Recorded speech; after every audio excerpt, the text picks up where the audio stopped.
Hello दोस्तों, मैं हूँ राहुल और आप देख रहे हैं हमारा यूट्यूब चैनल राइटर राकू। आज हम भगवान गौतम बुद्ध और उनके शिष्य की कहानी लेकर आए हैं। कहानी को शुरू करने से पहले आप हमारे चैनल पर नए हैं तो हमारे चैनल को सब्सक्राइब करना ना भूलें। तो दोस्तों, कहानी को शुरू करते हैं बिना किसी देरी।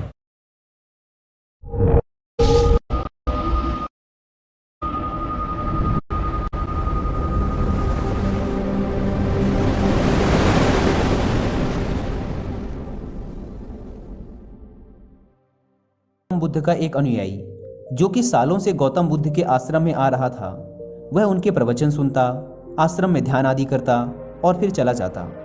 लेकिन अचानक कुछ दिनों से उसने आश्रम में आना ही बंद कर दिया था। यह बात गौतम बुद्ध ने भी अनुभव की। एक दिन जब गौतम बुद्ध उस गांव से भिक्षा मांगकर वापस लौट रहे थे तो रास्ते में उस अनुयायी का घर भी पड़ा। बुद्ध उसके घर के अंदर चले गए। अंदर जाके देखा तो वह इंसान आंगन में बैठकर कुछ काम कर रहा था। बुद्ध को देखते ही वह जल्दी से हाथ जोड़कर उनके सामने खड़ा हो गया। उसने बुद्ध को पीने के लिए शीतल जल दिया और बैठने के लिए आंगन के चबूतरे पर एक चटाई बिछाई। बुद्ध चटाई पर आराम से बैठ गए।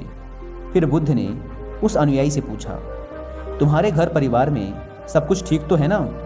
अनुयायी बोला, हाँ भंते, सब ठीक है। बुद्ध ने पूछा, फिर तुमने आजकल आश्रम में आना क्यों छोड़ दिया? यह सुन वह अनुयायी थोड़ा सा शर्मिंदा होने लगा। फिर बोला, अब मैं आपको कैसे बताऊं बुद्ध? गौतम बुद्ध ने कहा, तुम निसंकोच कह सकते हो।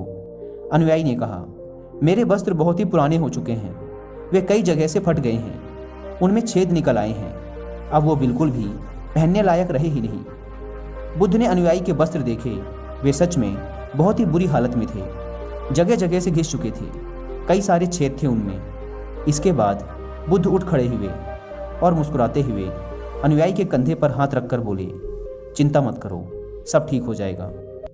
शाम के समय जब आश्रम से सभी अनुयायी बुद्ध के प्रवचन सुन घर वापस जा रहे थे तो बुद्ध ने अपने एक धनवान अनुयायी को रुकने के लिए कहा।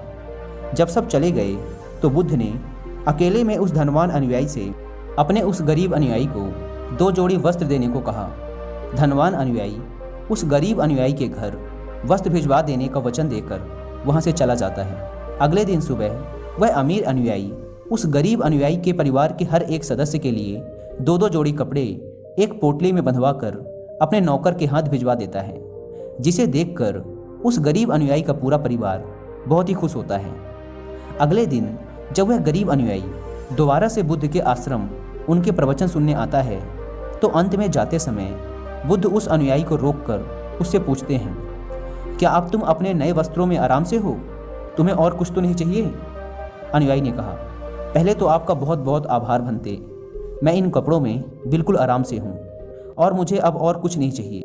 बुद्ध ने आगे पूछा, अब जबकि तुम्हें नए वस्त्र प्राप्त हो चुके हैं तो तुमने अपने पुराने वस्त्रों का क्या किया? अनुयायी ने कहा, हमारा परिवार अब से उन्हें बिस्तर में बिछाने और ओढ़ने के काम मिलेगा, अब हम उन्हें ओढ़नी की तरह उपयोग में लेंगे। बुद्ध ने कहा, फिर तुमने अपनी पुरानी ओढ़नी का क्या किया? अनुयायी ने कहा, बुद्ध, मैंने उसे अपने घर की खिड़कियों में पर्दे की तरह लगा दिया है। बुद्ध ने कहा, तो क्या तुमने अपने पुराने पर्दे फेंक दिए? अनुयायी बोला, नहीं भंते, अब मैं उन पर्दों के छोटे छोटे टुकड़े करके उनका उपयोग रसोई में गर्म बर्तनों को उतारने और पकड़ने के लिए कर रहा हूँ। बुद्ध ने पूछा, तो फिर तुमने रसोई के पुराने कपड़ों का क्या किया? अनुयायी ने कहा, अब मैं उनका उपयोग घर में पोछा लगाने के लिए करूँगा। बुद्ध ने कहा, तो फिर तुम्हारे पुराने पोछे का क्या हुआ? अनुयायी ने कहा, बुद्ध, वो पुराना पोछा इतना तार तार हो चुका था कि अब उसका कुछ भी नहीं किया जा सकता था, इसलिए मैंने उस पोछे से एक एक धागा अलग करके दिए के लिए बातियाँ बना ली। उन्हीं में से कुछ बातियाँ मैंने आश्रम में दान कर दी हैं, जो अब आज रात से आपके कक्ष में प्रकाशित होंगी। यह सुन बुद्ध अनुयायी से संतुष्ट हो गए। वे इस बात से बहुत खुश थे कि उनका शिष्य वस्तुओं को बर्बाद नहीं करता, बल्कि उनका सही से उपयोग करना जानता है।